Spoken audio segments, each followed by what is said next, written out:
Tell me about your dive. How was it? The dive was amazing. We don't have a final depth because those have to be calibrated with the CTDs, but what we were able to discover is that we do have an incline.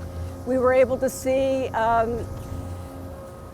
basically after a mile that we had 6 meters of an incline, so that we were able to show that there was some deviation at the bottom of the Challenger Deep.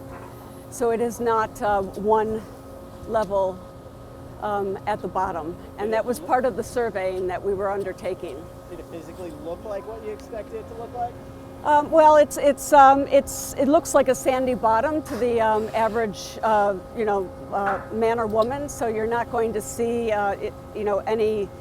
you won't see a rocky bottom or anything like that. But what we were trying to survey is to see if there was any change in elevation, and that's what we did discover. Is we saw a 6-meter change in elevation in just under a mile. What are your thoughts on the spirit of adventure and how this and Mount Everest kind of go together in that same type of a ballpark? Well, I think it's really about risk. And, I was very conscious when we first passed 8,000 meters. 8,000 meters up is pretty much the highest you can go. And when we passed 8,000 meters down, that was sort of a litmus test for me. But we certainly passed, more than 10,000 meters underwater.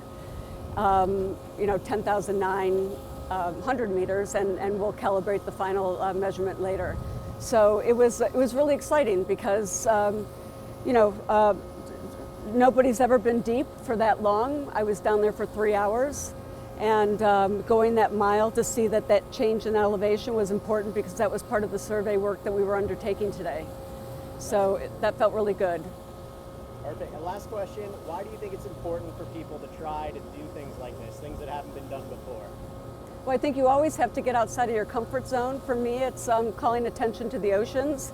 80% of the oceans haven't been mapped, yet we know more about the surface of the moon and Mars. So,